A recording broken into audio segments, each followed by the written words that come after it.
한때 많이 성황을 이뤘던 우리 영화계가 지금 굉장히 어렵습니다. 그리고 여기 모이신 분들이 그런 문제를 잘 해결하고 극복하고 나가고자 이렇게 모이신 거라고 생각을 합니다.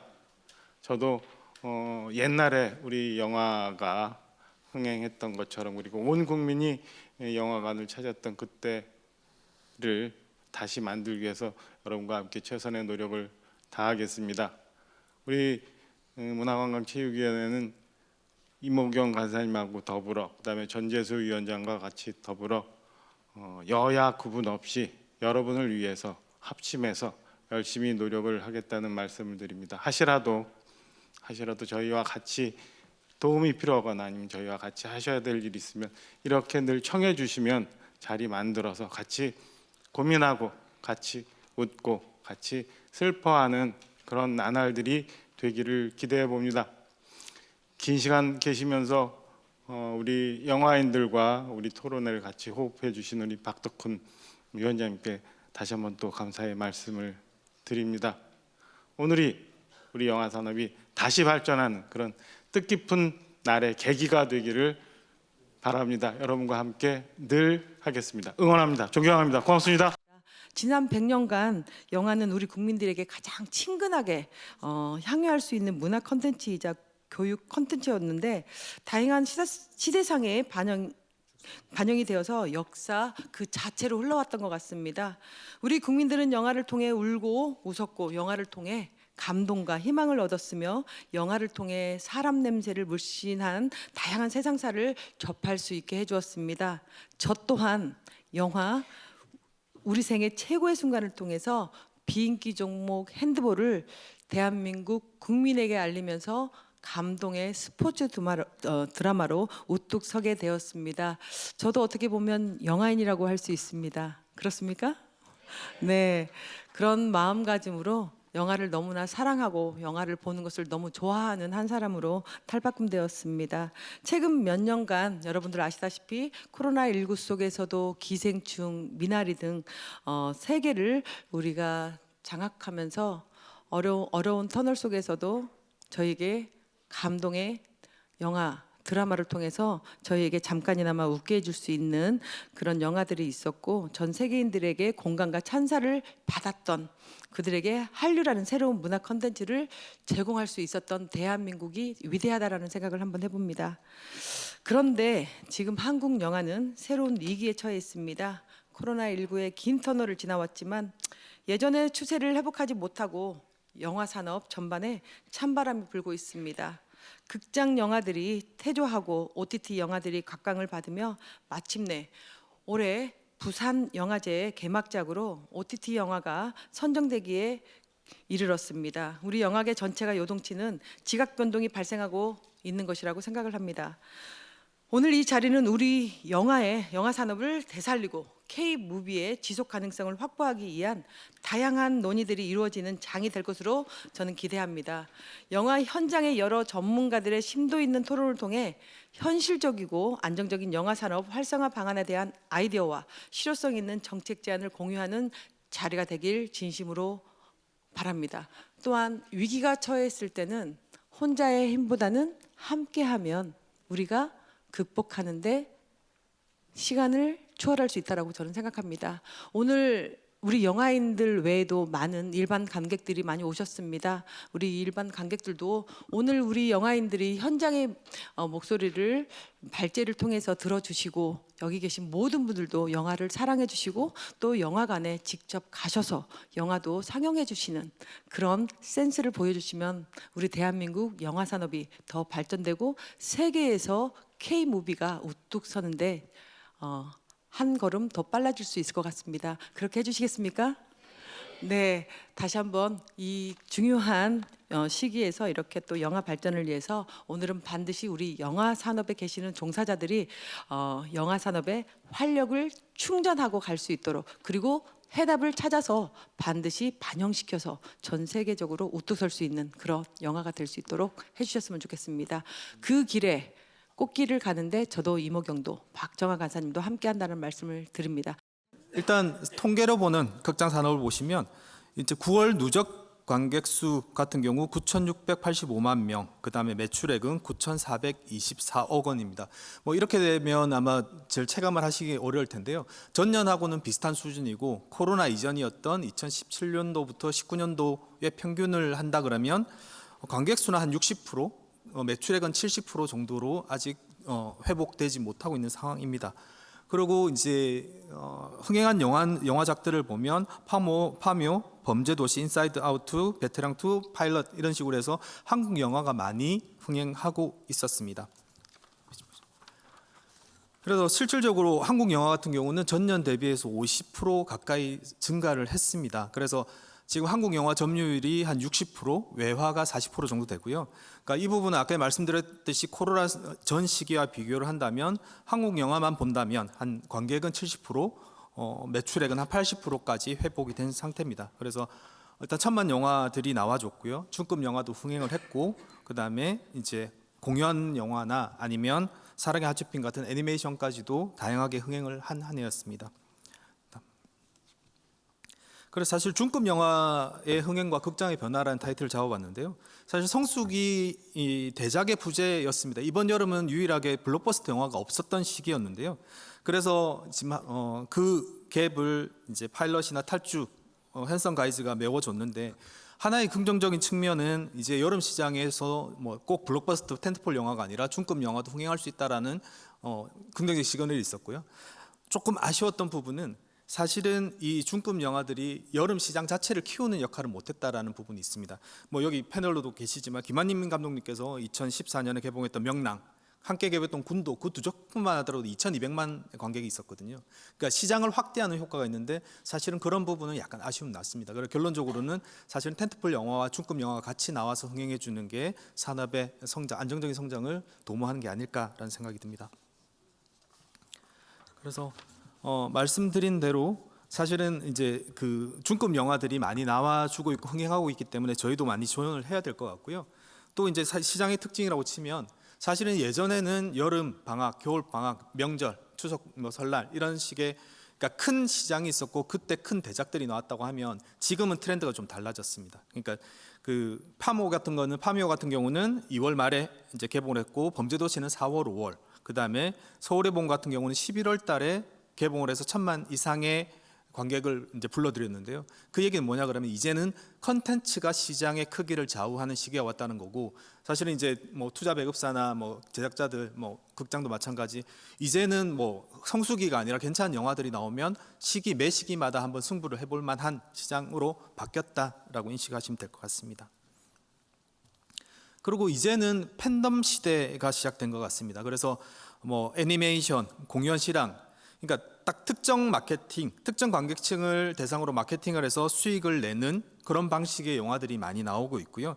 그래서 저기 추이를 보시면 아시겠지만 이제 공연 실황이라든지 애니메이션이 개봉하는 작품들이 증가를 하고 있습니다. 다음번에도 말씀드렸듯이 똑같은 얘기인데요. 사실 이러한 특징들은 이제는 너무 많은 컨텐츠들이 유튜브나 OTT에 쏟아지고 있는 상황이잖아요. 그래서 아마 극장에서 또 다른 체감을, 또 다른 경험을 하고 싶다라는 그런 이제 소비자들의 니즈에 의한 것도 아닌가라는 생각이 드는데 말씀드렸듯이 이제 임영웅 뭐 콘서트 같은 경우는 사실은 지금 현재로 보면 35만이 넘었고 매출액은 100억이 넘었거든요. 그래서 조금 극장에서 다른 경험을 하길 원하지 않을까라는 생각이 듭니다. 그리고 독립예술영화의 흥행 경향도 한번 살펴보겠습니다. 그러니까 여기 보시면 아시겠지만 금년에는 특히 재개봉 영화와 영화제 수상을 했던 작품들이 성과가 좋았습니다. 그 얘기는 이제 팬들이 이제 그 소비의 실패, 그러니까 영화를 봤을 때 실패하는 부분을 줄이고자 안정적인 선택을 하지 않았을까. 그래서 재미나 작품성이 검증된 영화를 많이 찾다 보니 독립예술영화에서도 재개봉 영화라든지 아니면 영화제 수상 영화들이 흥행하는 경향을 보였습니다. 그리고 사실 한국 독립예술영화의 시장을 본다면 사실은 관객 동원에서는 조금 부진했지만 사실은 영화제나 아니면 관객평, 언론평에서는 좋은 성과를 거뒀던 작품들이 있습니다. 한국이 싫어서, 장손, 뭐 그녀에게 딸에 대하여. 그래서 다음번을 위한 희망을 볼 수 있는 경향이 보였습니다. 해외 영화 산업도 간략하게 살펴보도록 하겠습니다. 일단은 뭐 유럽 극장 시장은 회복세에 있고요. 그러니까 뭐 2003년 기준 했을 때 전년보다 한 20% 정도 증가를 했었고요. 미국 텐트폴 영화도 복귀를 했습니다. 근데 이제 여기서 약간 다른 부분은 이제 텐트폴 영화의 숫자는 비슷해졌으나 이전에 이제 코로나 역시 미국에서도 코로나나 이제 배우와 배우와 작가들의 파업으로 인해서 그러니까 흥행 대작들은 아직 많이 배출되고 있지 않은 상황입니다. 하지만 이 부분은 이제 관객들이 극장으로 돌아오고 있다는 긍정적인 신호가 될 것 같습니다. 그리고 뭐 잘 아시겠지만 요즘 OTT가 너무 많이 커졌잖아요. 그러니까 VOD 영화가 증가했고 2022년 유럽 기준에서는 한 국가당 4만 편의 영화가 이제 VOD를 통해서 관람할 수 있게 되었는데요. 뭐 이렇게 됐을 때 이제 저희가 우려가 생기는 거죠. 그럼 영화가 이제는 킬러 컨텐츠가 아니라 원 오브 댐으로 그냥 하나의 컨텐츠에 속하는 걸까라는 우려를 했었지만 사실 유럽에 분석한 결과에 의하면 극장 개봉 없이 VOD만 개봉했던 영화들 같은 경우는 관객층이 한정돼 있었다라는 거죠. 오히려 극장 개봉이라는 그 타이틀에서 관객층을 넓혀주고 그러니까 극장에서 성행했던 영화들이 똑같이 VOD에서 매출이 커지는, 그래서 여전히 극장이 유럽 영화 시장의 밸류 체인을 주도한다라는 분석이 나왔습니다. 그러니까 여기서 본다면 영화 컨텐츠만의 가치가 되겠죠. 다음 페이지를 보시면 이제는 극장에 대한 가치도 거기서 분석을 하는데요. 이제는 극장 관람이 단순하게 집에서 보는 똑같은 영화를 보는 컨텐츠가 아니라 일종의 이제 이벤트 같은 새로운 경험, 특별한 경험을 하는 장소가 된다는 거죠. 그래서 이미 극장들이 이제 극장 관람 경험을 높이면서 이제 관객들도 많이 동원하는 그런 형태의 이제 관점으로 극장 운영이 되고 있고요. 그다음에 해외에서도 영화 다양성 영화들이 중요한 부분을 차지하고 있는데요. 그래서 일단 유럽 같은 경우는 이제 다양성 영화가 단순하게 많은 영화들, 다양한 영화를 관람한다는 수준이 아니라 한 축, 그러니까 시장을 확장시키지는 못하지만 경제적으로도 유의한 수준의 한 축이 된다라는 거죠. 그래서 2022년 유럽에서는 한 20% 가량의 매출액을 다양성 영화들이 차지했고요. 그다음에 뭐 이런 역할뿐만 아니라 신진 창작 인력들을 개발한다거나 혁신적 영화들이 제작되게끔 역할을 하고 있습니다. 물론 이제 유럽에서도 사실 공적 지원 없이는 이 중저예산 영화들이 만들어지기 힘든 상황인 거고요. 2021년은 특히 코로나 시기라서 영국이나 뭐 프랑스, 독일 쪽에서 공적 지원금이 많았었고요. 그래서 영화 자금이 한 50%까지 이제 투여가 됐었는데 사실은 뭐 지금처럼 저희도 업계가 어려울 때 민간 업계에서 자금 경색 국면이 이뤄질 때는 공적 자금 지원이 확대돼야 되지 않을까라고 생각을 하고 있습니다. 그러니까 부록으로 이제 2023년 영화 소비자 행태 조사를 일단 간략하게 말씀드릴 텐데요. 이 연구 보고서는 한 11월 하순경에 발표될 예정입니다. 그래서 영화 극장에서 하는 영화 관람률을 봤을 때 그러니까 최근 4년간 통계를 보면 한 70% 초반에서 60% 후반대까지 낮아졌다라고 보여지는데요. 다음 페이지를 보시면 조금 다른 경향을 볼 수 있을 것 같습니다. 그러니까 맨 아랫줄을 보시면 2020년에는 이제 1인당 관람 횟수가 한 4회라고 쳤으면 2023년에는 11.1편으로 증가를 했습니다. 그 얘기는 어떤 얘기냐 그러면 사실 코로나 시기였던 2020년도에는 흥행하는 영화들만 그러니까 극장에 자주 안 가는 사람들도 한 번씩 봤다는 얘기였던 거고요. 지금 이제 2023년 코로나 시기가 벗어나고 나서는 헤비 유저들이 영화를 많이 보기 시작했다라고 보시면 될 것 같습니다. 그래서 관람률은 큰 차이가 없지만 관람 편수는 많이 확대된 긍정적인 시그널을 볼 수 있었고요. 다음 페이지 보겠습니다. 그래서 일단 극장에서 그러니까 영화를 보는 주된 방법은 여전히 월정액을 내면 뭐 무료로 볼 수 있는 OTT가 가장 높았습니다. 35.3%를 차지했는데 또 그와 다르게 좀 긍정적인 부분을 본다 그러면 그러니까 영화 관람 극장에서 관람하는 게 24.6%로 돼 있습니다. 그 얘기는 뭐냐 그러면 4명 중에 1명은 여전히 영화는 극장에서 봐야 된다. 극장에서 주로 보고 있다라는 분석이 되고 있습니다. 그리고 이제 2023년 기준으로 해서 총 11편 정도를 봤다고 하면 내년에는 그러니까 2024년 그 이유가 되라고 해석이 될 수 있겠죠. 적어도 한 편 정도 더 보는 그러니까 여기는 거의 이제 영화를 많이 보는 헤비 유저들 중심인 것 같기는 합니다. 분석 결과가. 하지만 적어도 한 달에 한 편 정도는 보겠다. 12편 12.3편을 보겠다라고 얘기가 됐었고요. 다음 페이지는 이제 월 평균 그럼 영화에 얼마나 지출을 할 계획이냐라고 봤을 때 사실은 향후 1년간 23,318원. 그 얘기는 영화를 적어도 1.5편에서 2편 정도는 극장에서 볼 의향이 있다라고 해석이 됩니다. 그래서 이 발표 준비를 하면서 제가 느꼈던 거는 지금 많이 위기다.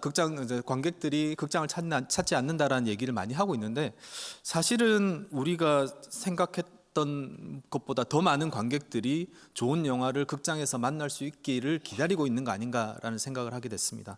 그래서 사실 여기에 계신 이제 영화 관계자 분들께서 합심한다면 오래지 않아서 이러한 위기, 지금 너무나 힘든 위기를 극복할 수 있지 않을까라는 생각을 하고 있고요. 그리고 위원회에서도 문체부와 국회와 함께 큰 힘이 되도록 최선을 다하도록 하겠습니다. 지금 음악하고 영화하고 비교를 하면은 음악이 좀 쉽죠. 조금 사이즈나 이런 게 지금 이 영화나 드라마는 좀 무거운 편이죠. 이 구성이나 조직이. 그럼에도 불구하고 영화가 살아나야 되는데 결론부터 말씀드리면 아까 한국 영화 위기에 강하다예요. 그 첫 번째가 그 관객의 힘인데 워낙에 한국 영화를 좋아하니까 그 관객의 힘 때문에 한국 영화는 살아날 것이다. 그럼에도 불구하고 지금 꼭 필요한 거는 아까 변화.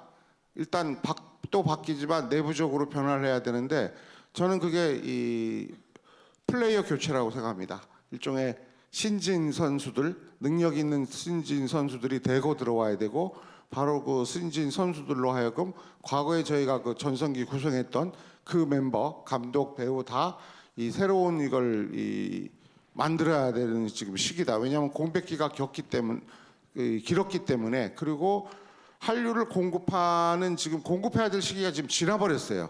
더 이상 이 한류로 공급을 하는 영화가 여기서 지지부진하거나 끊긴다면은 다시 돌아오지 않을 수도 있습니다. 그래서 급하게 저희가 이 일종의 세대 교체일 수도 있고 선수 교체, 새로운 선수 교체도 필요하고 그러기 위해서는 영화계 전반적인 대개혁이 지금 필요한 거죠. 완전히 요거를 한번 바꾸기 위해서는 그 정말 관객의 관심 필요하고 정부의 관심도 저는 그 긴급 자금 성격이라고 생각을 해요. 이 물갈이를 하는 데 있어서 정말 긴급하게 투입을 하고 한번 물갈이를 완성은 시켜야 된다. 그건 저희의 문제기도 하고 저희 관련 이제 이 정부라든가 우리 의원님들이 도와주셔야 될 부분이고 나머지는 관객 몫이라고 생각합니다. 가장 시급하고 중요한 타임이라고 저는 생각을 합니다. 네.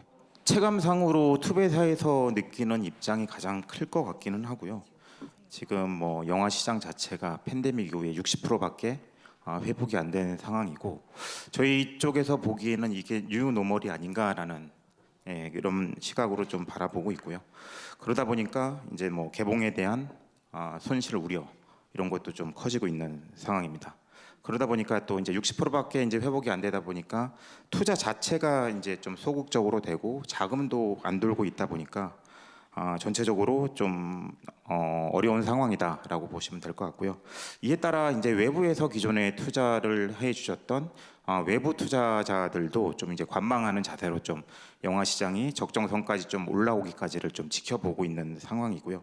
그러다 보니까 이제 저희 투자 배급사 입장에서는 보다 이제 시나리오를 이제 심사를 할 때 좀 엄격하게 심사를 하고 있고 그다음에 좀 신중한 스탠스가 좀 지속적으로 좀 유지되고 있는 상황입니다.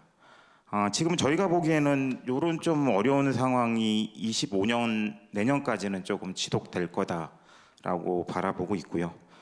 그리고 조금 더 보수적으로 봤을 때는 26년이 더 심각한 상황이 될 수 있다라고 보고 있습니다.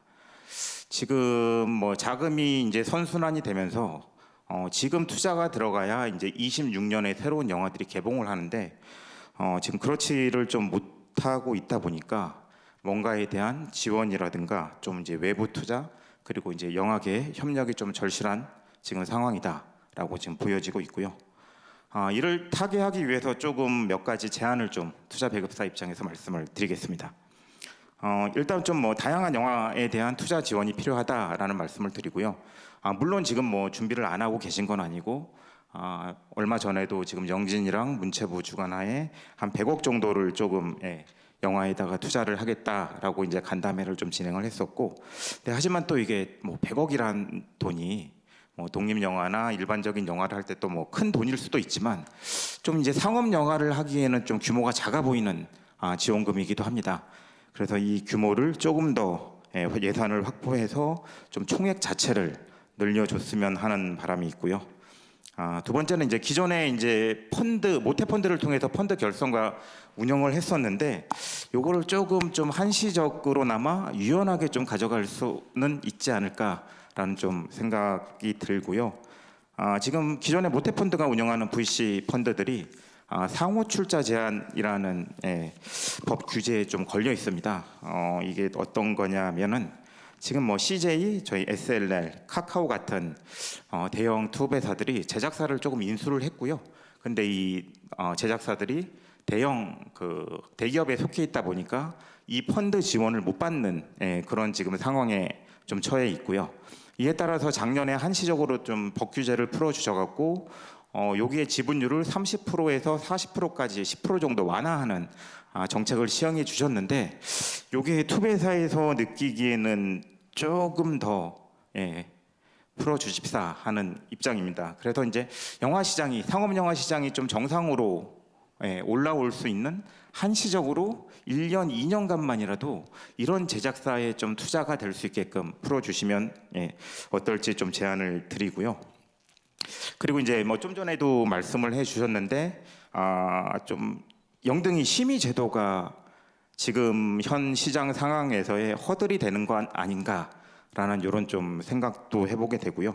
아까 뭐 말씀하셨다시피 OTT 콘텐츠물은 이제 심의를 따로 안 받고 자체 심의를 진행을 하다 보니까 좀 더 창작에 자유로운 게 아닌가. 그리고 이제 영화는 엄격한 좀 심사를 하다 보니까 그런 허들이 있어서 약간의 이제 그런 창작자들의 제한이 있는 건 아닌가라는 좀 고민도 지금 들고 있는 상황입니다.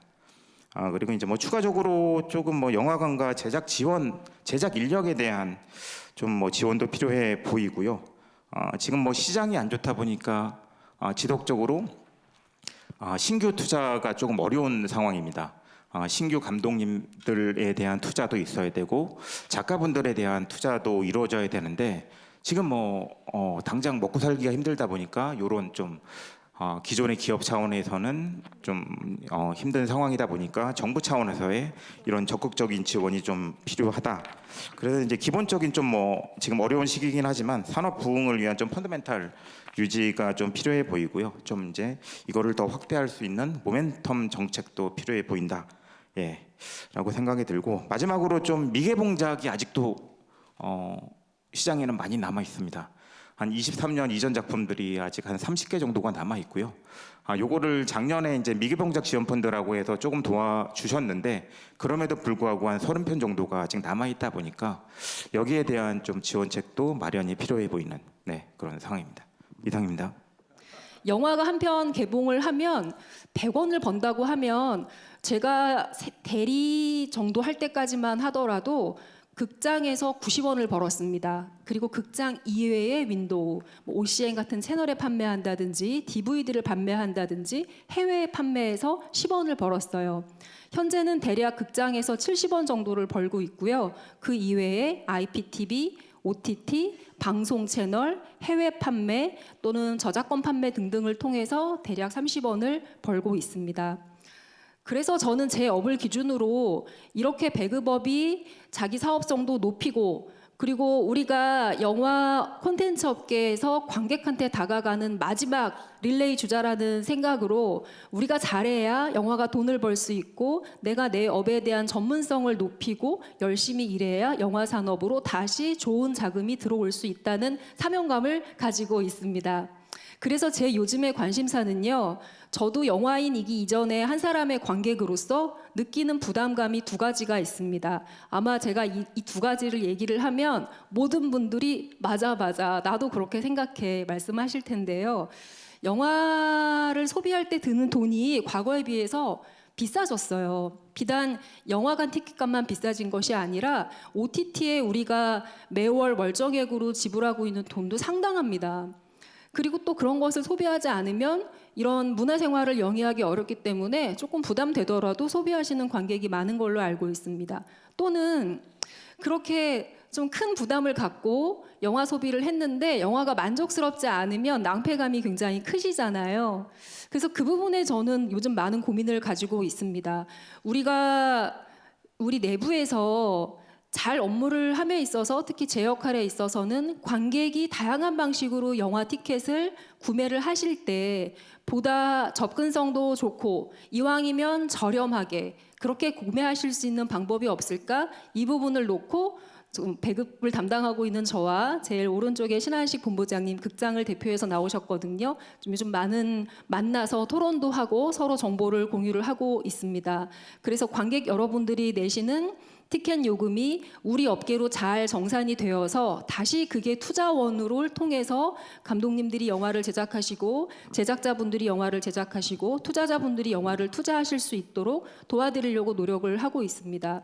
사실 저는 유통을 하는 사람이기 때문에 어떤 영화가 왜 관객에게 좋은 호응을 받는지 또는 받지 못하는지까지는 제 개인적인 의견은 있지만 그 부분은 제작자님과 감독님과 투자사님께 역할을 맡기고 저는 관객이 이왕이면 좋은 콘텐츠를 쉽고 그리고 싸게 많이 부담 없이 관람하실 수 하도록 노력하고 있습니다. 지금 보니까 이 자리에 65세 이상의 관객분들도 많이 오신 것 같은데요. 65세 이상의 분들은 극장에서 할인된 요금으로 연중 상시 영화 관람을 하실 수 있습니다. 7,000원입니다. 주말에도 7,000원, 공휴일에도 7,000원입니다. 그래서 많이 관람해 주셨으면 좋겠고요. 저희가 IPTV에서 VOD 판매도 하고 있기 때문에 또 극장에서 놓친 영화를 IPTV에서 VOD로 싸고 그리고 좋은 가격에 구매를 하실 수 있게 도와드리는 방법은 무엇인지 그리고 OTT에서도 여러분들이 좋은 가격에 그다음 좋은 콘텐츠를 보실 수 있게 저희가 어떤 판매 전략을 세워야 되는지를 많이 고민을 하고 있습니다. 그리고 넘어진 김에 쉬어간다고 이렇게 우리가 그동안 습관적으로 하던 업무들을 좀 돌아볼 수 있는 지금이 좋은 기회라고 생각을 해서요. 저희가 하고 있는 업무를 지금 하나하나 상세히 다시 되돌아보고 있고 관련해서 또 관심을 갖고 계시는 많은 우리 업계의 분들이 계시기 때문에 관객 여러분들께서 그 애정을 조금만 붙잡고 단시간만 기다려주시면 저희가 좋은 콘텐츠와 그리고 좋은 플랫폼 운영으로 다시 또 금방 한국 영화를 이렇게 다시 번영했던 그 시절만큼이나 즐겁게 보실 수 있는 관람 환경을 만들어 드리도록 노력하겠습니다. 오늘 이제 토크 콘서트를 참여하게 되면서 어떤 이야기를 하는 게 제가 갖고 있는 업에 대해서 가장 중요한 현안일까라는 생각을 해봤는데 패러다임과 팬데믹이 조금 혼선이 있다라는 생각이 들었어요. 우리가 팬데믹은 패러다임의 변화는 아니었던 것 같아요. 그러니까 저희 같이 이제 대중을 상대하는 어떤 제품을 아니 영화를 만드는 사람들은 패러다임에 대해서는 민감할 수밖에 없거든요. 모든 패러다임을 민감하게 우리가 쫓아가고 공부하고 하지 않으면 이런 대중 매체 일을 하기가 어렵기 때문에 끊임없이 고민하고 학습하고 그런 일들을 하고 있습니다. 그런데 패러다임을 따라가기도 힘든데 팬데믹이 같이 오니까 저희가 너무 단시간에 많은 변화를 겪었던 것 같아요. 그래서 지금 생각을 해보면 같이 이것을 극복하는 것을 잘 해내기가 어려웠던 게 아닐까라는 생각이 들고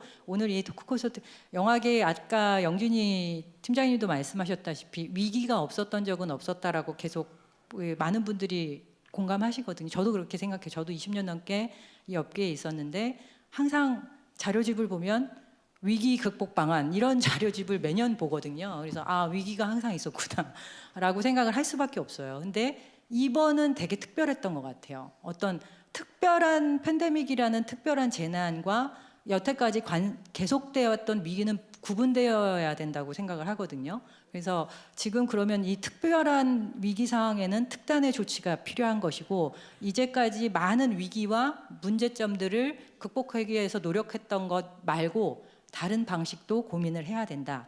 이런 생각이 듭니다. 그래서 제가 제작하는 주체로서 가장 크게 느끼는 위기는 제작 편수의 축소였던 것 같아요. 아까 여기 롯데컬처웍스 투자 팀장님이 말씀하셨는데 투자사가 어려우면 가장 그것이 체감되는 회사는 제작사입니다. 매년 투자사들이 팬데믹 이전에는 1년에 한 10편, 12편 정도 투자를 하셨었거든요. 평균 배급사가 한 5개, 6개 정도 되니까 70편, 80편 정도의 한국 상업 영화가 만들어졌던 거예요. 여러분들이 극장에서 적어도 여름에 성수기에는 한 4-5편이 대작들이 막 쏟아지잖아요. 근데 지금은 평균 너무나 이제 어려운 극장 산업이 어려워졌잖아요. 영화가 극장과 뗄래야 뗄 수 없는 관계인데 팬데믹 시기에 극장이 너무 어려웠기 때문에 투배사들이 많이 어려워졌고 그래서 편수가 1년에 10편에서 12편이던 작품들이 이제 한 5편 언더가 이하가 되는 것 같아요. 그러면은 전체적으로 한 6개의 회사가 5편 이내의 작품을 만들면 20-30편밖에 제작이 안 되거든요. 그러면 기존의 제작사들이 다 존재하고 있는데 편수가 너무 많이 줄어들었기 때문에 어려워지는 거죠. 그리고 관객들은 극장에 왜 이렇게 볼 영화가 없지? 이런 생각이 당연히 들 수밖에 없고 영화가 적게 만들어지니까요. 그래서 저는 지금 가장 이 팬데믹 이후에 가장 크게 느껴지는 것은 이제 제작 편수의 축소고 이런 부분을 가장 빨리 시급하게 해결해야만 이후에 많은 패러다임을 쫓아가고 많은 OTT, 글로벌 OTT, 국내 OTT와의 어떤 상생, 공생들을 고민할 수 있는 체력이 된다 이렇게 생각하거든요. 그래서 이 부분은 그 시급한 조치가 필요하고 또 앞으로 어떤 위기가 또 올지 팬데믹이 있었듯이 또 어떤 위기가 올지 모르잖아요. 그래서 꾸준한 편수를 유지하기 위한 방안을 고민해야 된다는 생각이 들었어요. 그리고 그러면 꾸준히 제작을 한국 영화가 1년에 적어도 50편 이상 70-80편씩 만들어지려면 그 재원을 어떻게 충당할 것인가, 이게 민간 자본만이 다 할 수 있는 건가, 어떤 공적 자금이 필요한 건 아닐까라는 계속적인 고민이 들었고요. 오늘 사실 이 자리에 오면서 영화의 역할이 대중과 관객들한테 꿈과 희망을 드리는 역할이었는데 오늘 이 자리에 오니까 영화계의 꿈과 희망을 같이 도와주자라는 이런 자리가 된 것 같아서 감사하기도 하고 그 역할을 저희가 계속 하고 싶다라는 생각도 들어요. 영화를 보시면 누군가 사랑하게 되고 싶고 누군가를 좋아하게 되고 어떤 몰랐던 사람을 존경하게 되기도 하고 우리가 되게 많은 감정적인 동요를 얻어가잖아요. 그런 역할 저희가 계속 하고 싶거든요. 근데 그러려면 영화를 그 평균 이상의 편수를 계속 만들어서 이렇게 다양한 영화 속에서 여러분들이 선택할 수 있는 기회가 있어야 된다고 생각합니다. 그리고 이 부분은 공적 자금의 지원이 단기간에 이전의 팬데믹을 회복하려면 공적 자금의 지원이 꼭 필요한 영역이라고 저는 생각하고요. 그러면 공적 자금에만 기대할 수 있느냐, 그런 건 아니기 때문에 저희 제작자들은 어쨌든 관객들이 찾을 수 있는 영화를 만들 수 있도록 노력해야 되고, 그 다음에 이전에 투배사들이 워낙 지금 침체가 많이 되어 있고 자본 손실이 심하기 때문에 새로운 재원들을 찾아서 뭐라도 이제 작품을 만들 수 있게끔 저희는 이제 뛰어야 되는 거겠죠. 그런 쪽으로 계속 고민을 할 수밖에 없는 것 같아요. 아무쪼록 지금 이야기들을 이렇게 맥락을 여러 우리 이 영화의 영화인들의 이야기들을 대표하는 분들의 이야기를 들어보면 맥락이 좀 잡히잖아요.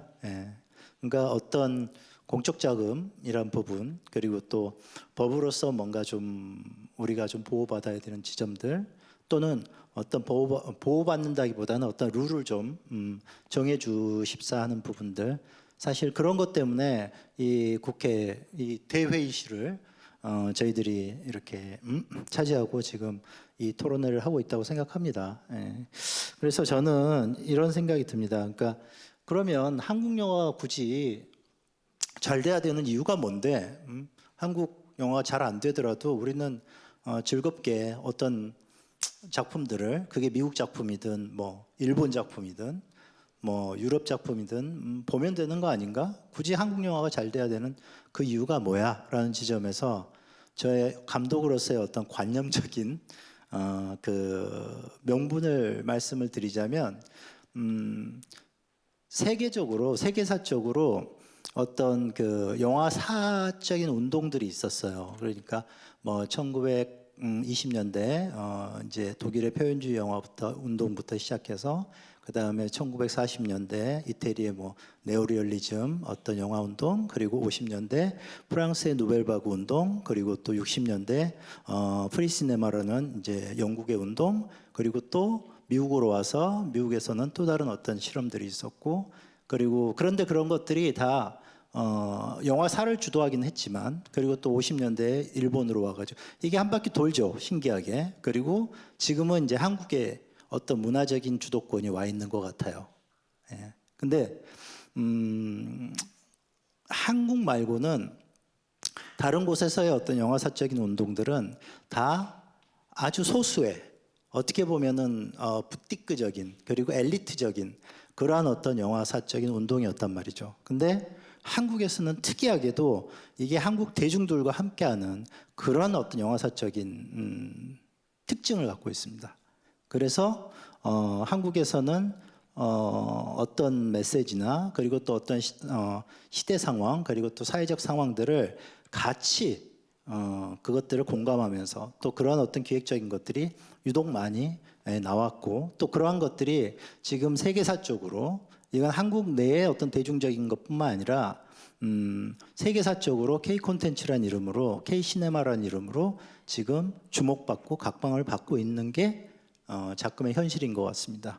그런데 문제는 그러한 어떤 세계사적인 흐름을 타는 한국 영화라는 어떤 문화, 그리고 그 문화가 주도하는 어떤 K컬처라는 것이 지금 펼쳐지면 더 좋겠는데, 펼쳐지고 지속되면 좋겠는데, 지속적으로 펼쳐지면 좋겠는데, 그게 지금 코로나 이후로 막혔단 말이죠. 그리고 산업 시스템 자체가 뭐 여기에서 뭐 활력적인 이야기를 해야 되지만, 어두운 활력적인 이야기를 드리자면, 불편한 진실을 말씀드리자면 지금 거의 붕괴가 됐어요.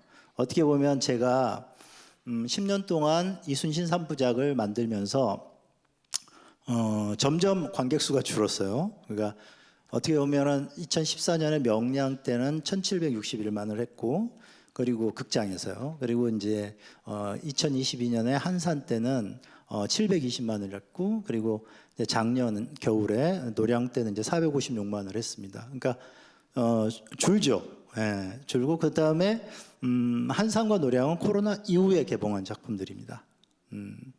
그런데 그 정도의 어떤 관객 수도 사실은 힘든 숫자예요. 예, 동원하기가. 그럼에도 그 작품들이 BEP를 못 맞추는 게 또 현실이었어요. 왜냐하면 명량보다 한산과 노량은 훨씬 더 큰 제작비가 들었거든요. 정확하게는 한 2배까지는 아니지만 한 1.8배, 1.9배 뭐 정도의 어떤 제작비가 들었는데, 그만큼 관객들이 더 많이 봐줘야 BEP라고 하는 손익분기점을 맞출 수 있는 영화가 된 거였죠. 그런데 그게 안 됐단 말이죠. 그래서 이제 새로운 영화를 준비하면서 이제 롯데컬처웍스 가서 돈이 없대요. 그래서 CJ 갔더니 돈이 없대요. 그래서 내가 흥행이 안 되니까 이제 서름을 받는구나 싶었는데, 실제로 돈이 없는 거예요. 예, 실제로 돈이 없어요. 그러니까 어떻게 보면 기존에 그 투자와 배급을 이끌었던, 그 주류의 투자와 배급을 이끌었던 곳은 흔히 말하는 대기업 3사였습니다. 그래서 CJ, 그리고 롯데, 그리고 메가 뭐 이 정도였는데 다 돈이 없대요.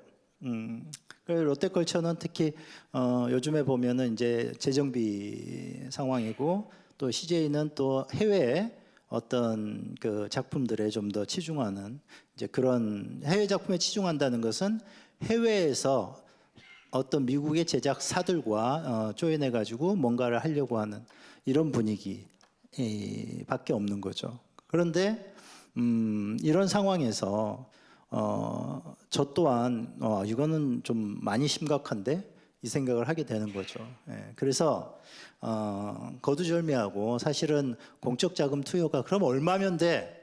라고 하면 정확하게 아까 발표자 발제하시는 분들이 말씀하셨듯이 정확하게 코로나 전에 평균 한 60편, 평균 그 상업 영화라고 할 수 있는 작품의 편수가 지금은 한 20편으로 줄었어요. 그러니까 정확하게 한 40편이 사라진 거죠.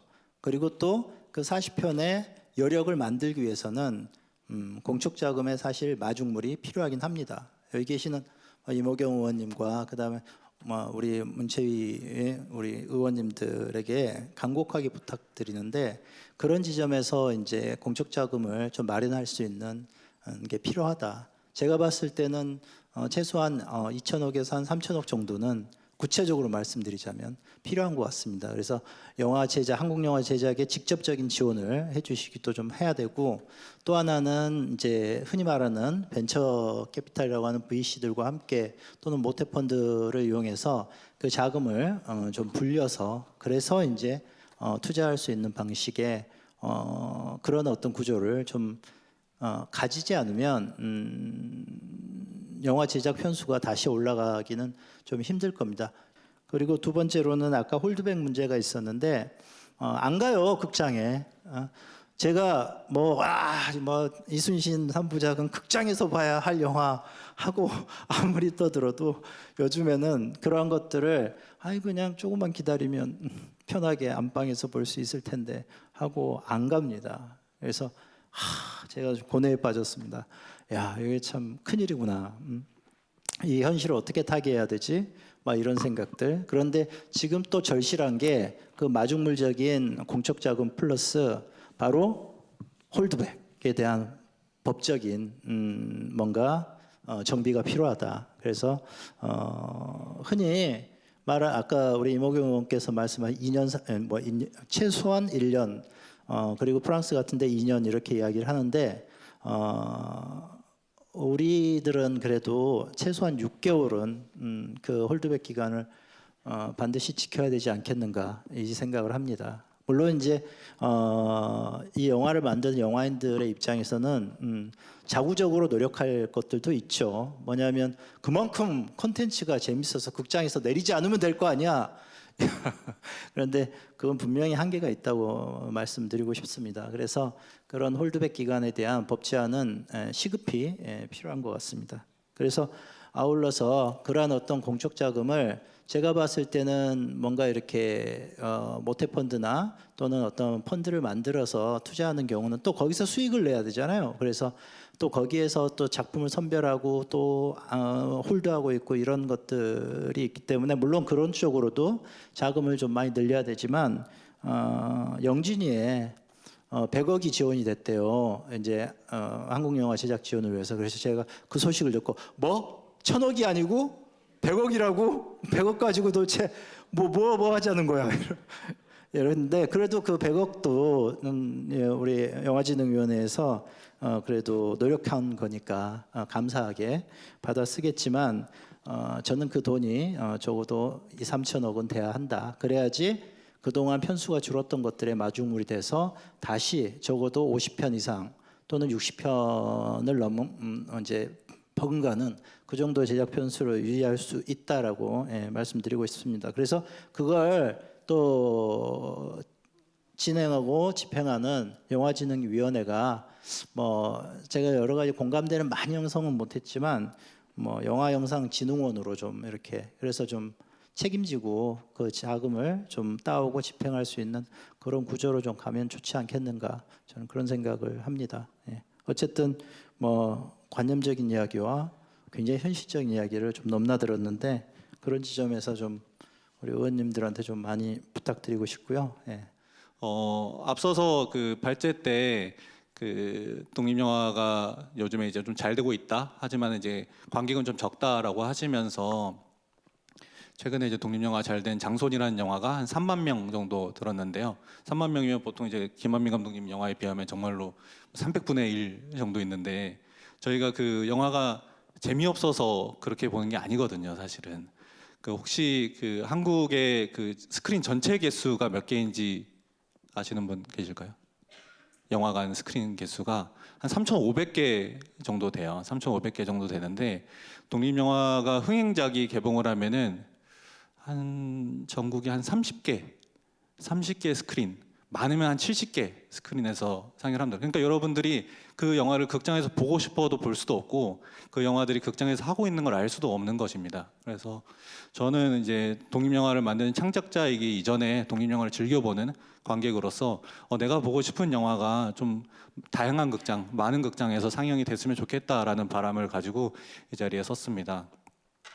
아까도 많은 분들이 말씀을 하시는데 방금 저도 이야기를 했지만은 그 다양성이라는 말이 사실 굉장히 오늘 많이 나왔어요. 그 다양성이라는 것이 우리 그 문화예술에서 굉장히 중요한 키워드라고 할 수 있는데요.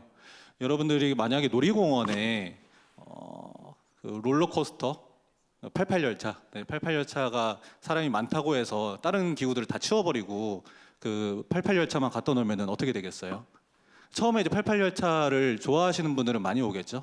근데 88열차를 좀 무서워하거나 좀 거기에 질리신 분들은 점점 이제 그 놀이공원에 찾지 않게 될 거예요. 근데 저는 지금 한국 영화 극장이 약간 그런 것처럼 변해가고 있다고 생각을 하거든요. 상업 영화, 잘 되는 영화, 블록버스터 영화만 극장에 있으니까 극장에선 그런 영화만 상영을 하는구나. 그리고 그런 영화만 영화구나라는 생각을 하게 되는 거죠. 그래서 점점 이제 그 블록버스터 영화에 크게 흥미가 없으신 분들은 극장을 찾지 않게 되는 결과를 가져오는 것이 아닌가. 그래서 최대한 그 영화관에서 다양한 영화를 상영하게 하는 것이 더 많은 관객이 극장으로 찾아오게 하는 것이 아닌가라는 생각이 들고, 거기에 그 독립영화, 예술영화가 함께 상영이 되고 있어야 이제 관객들도 그 자신의 취향을 마음껏 거기서 이제 즐기실 수 있다라고 생각을 합니다. 근데 앞서 말씀드린 것처럼 전체 3,500개에서 30개, 40개의 극장에서만 독립영화를 틀고 있다고 하면은 그 독립영화가 자생을 할 수도 없고, 관객들은 영화가 어떤 그 오락이 아니라 어떤 예술로서 아니면 어떤 사색을 하는 그런 기회를 주는 것이 아니고 그냥 잠깐 즐기고 가는 이런 것들로만 생각을 하게 되니까 이것이 그 건강한 영화 생태계를 위해서 좀 다양성을 지키게 하는 그런 것이 좀 제도적으로 확실히 좀 필요하다라고 생각을 합니다. 이것은 사실 뭐 저희가 이제 뭐 스크린 독과점 이야기나 상한제, 하한제 이야기도 하고 있지만은 결과적으로 그냥 뭐 일반관에서 그 독립영화를 상영을 하게 된다라고 하면은 초반에는 당연히 이제 독립영화에 대해서 어떤 선입견이 있으시거나 아니면 접하지 않으신 분들이 이제 극장에 독립영화를 보러 오시는 관객들이 이렇게 많지는 않겠지만은 꾸준히 길게 많이 상영을 한다면은 어느 순간 보시고 이런 영화도 재밌네라고 하시면서 계속 보게 되실 거거든요. 특히나 아마 그 영화를 보셨거나 들어보셨을 건데 니마 그강을 건너지 마 같은 다큐멘터리, 그 이제 어르신들을 주인공으로 한 다큐멘터리잖아요. 사실 그런 영화들은 상업 영화에서는 사실 만들기 어려워요. 막 100억, 뭐 1000억씩, 100억, 200억씩 들어가면서 그 어떤 새로운 시도나 다양한 이야기를 하기는 좀 어렵잖아요. 근데 저희 독립영화가 그런 것들을 하고 있으니까, 그런 다양한 이야기를 발굴하고 있으니까 그런 영화들이 이렇게 극장에서 좀 자주 상영이 될 수 있도록 저희도 또 이게 그 상업 영화 하시는 그 극장들에게도 뭔가 이제 제도적으로 좀 지원이 돼서 독립영화를 상영하면은 뭐 어떤 메리트를 준다거나 이렇게 되면은 또 독립영화를 또 많이 상영하게 돼서 결과적으로 서로 좋은 것이 아닌가라는 생각을 좀 하게 되고요. 뭐 앞서서 이제 또 어쨌든 저희가 독립영화협회 대표니까 또 저는 약간 홍보의 말씀을 드리자면은 올해 이제 국정감사에서 뜨거운 이슈였는데 저희가 이제 그 서울 독립영화제라는 영화제를 11월 28일부터 상영을 합니다. 저희 그 메인 슬로건이 한국 영화의 새로운 도전이에요. 네. 한국 영화의 그 어떤 도전이나 모험은 그 독립 영화인들이 계속 하고 있으니까 그런 도전을 많이 하고 있는 독립 영화, 그리고 그런 가능성 있는 독립 영화인들을 좀 극장에서 확인하시러 그 11월 28일부터 12월 6일까지 이렇게 극장으로 찾아와 주셔서 영화제 축제와 같은 분위기 안에서, 즐거운 분위기 안에서 영화제를 함께 즐기시면 좋을 것 같고요. 그거는 저희가 CGV에서 하거든요. 저희 CGV 관계자분 계시는데 CGV에 오셔가지고 영화 많이 보고 가시면 좋겠습니다. 감사합니다. 그 코로나 기간 동안 그 거의 적자가 대규모 적자여서 조단위 적자 상태에 있습니다.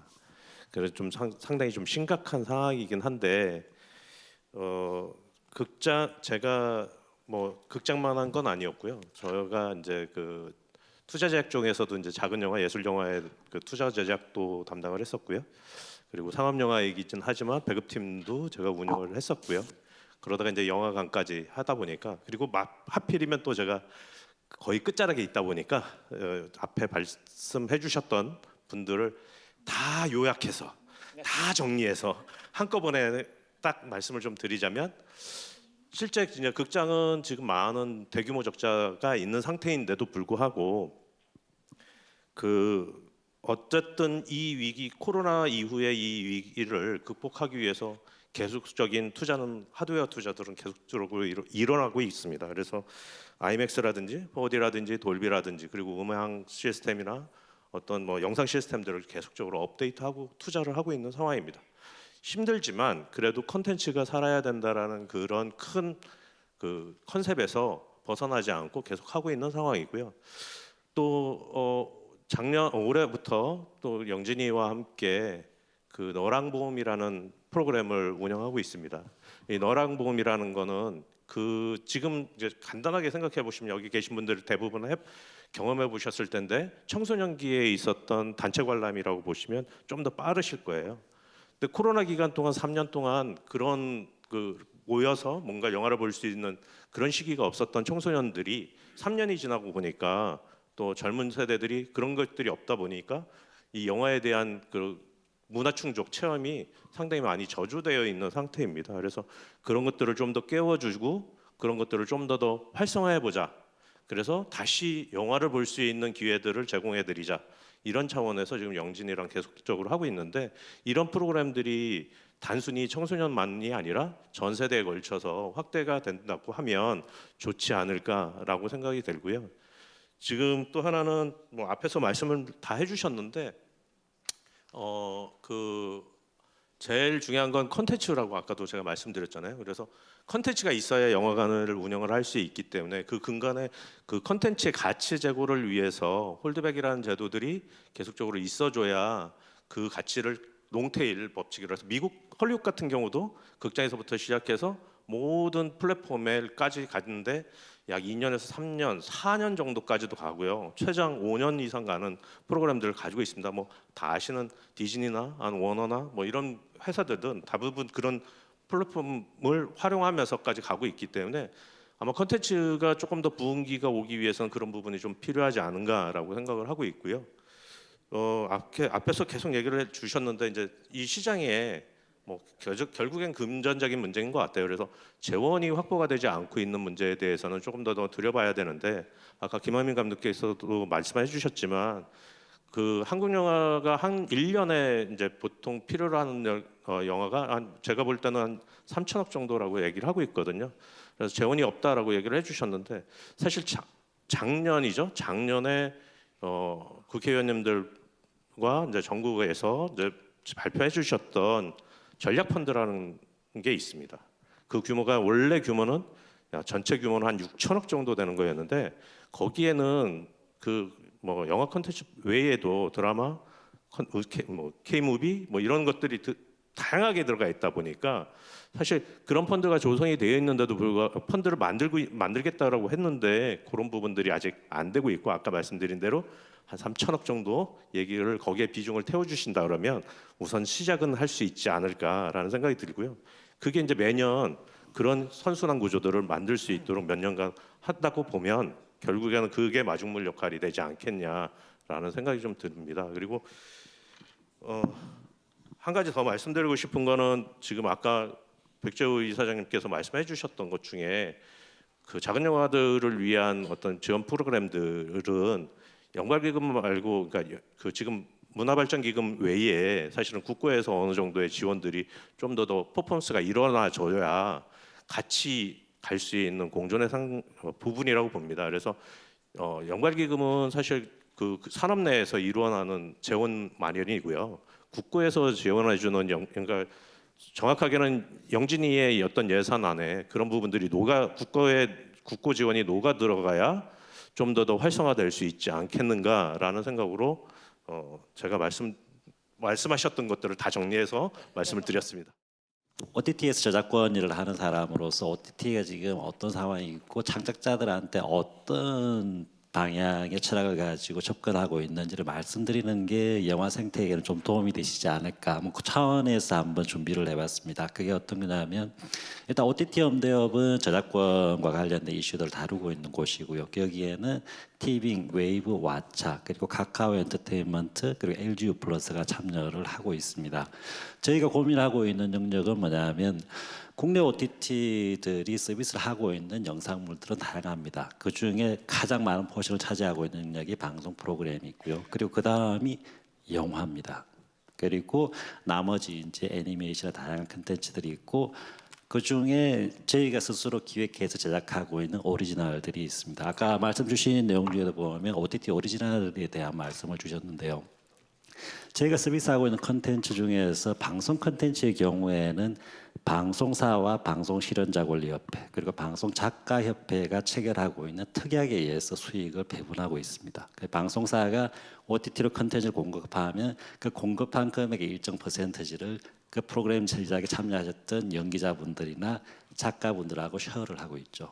그리고 제가 서비스하고 있는 영화의 경우에는 지금 현재 문체부 주도하에서 영상물 보상 상생 협의체라고 하는 회의체가 돌아가고 있습니다. 사실 그걸 통해서 영화가 다양한 컨텐츠, 다양한 플랫폼에 서비스될 때 어떻게 창작자들을 케어하고 보호할 건지를 논의를 하고 있는 거죠. 그런데 문제는 저희가 기획하고 제작하는 오리지널에 대해서는 그런 메커니즘이 없다는 겁니다. OTT 홈대업에서는 사실 이 부분은 우리 생태계에 부정적인 영향을 미칠 수밖에 없다고 생각을 하고 있고요. 그래서 그 첫 걸음으로 저희가 제작하는 오리지널에 참여하는 연기자분들하고 수익을 어떻게 쉐어할까라는 회의체를 협상 테이블을 돌리고 있습니다. 그 명칭은 OTT 오리지널 실현자 권리보호 협의체라고 하는 협상 테이블이고요. 2022년 8월 30일 날 첫 오프닝을 해서 지금도 계속 협상이 진행되고 있는 상황입니다.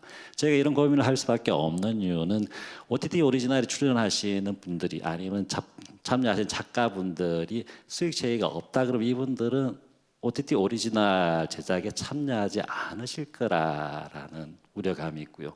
생태가 건강에 가려면 그 수익을 같이 나눌 수 있는 메커니즘이 만들어져야지 그 플랫폼은 그 제작사는 긍정적으로 성장할 수 있다고 생각을 하고 있습니다. 사실 이런 내용들이 지금 영화계 안에서 그 논의가 되고 있는 상황인 거니까 아마 참조가 되시면 아마 영화가 좀 더 활력이 있는 그런 생태가 될 수 있는데 도움이 되지 않을까라는 차원에서 말씀을 드려봅니다. 감사합니다.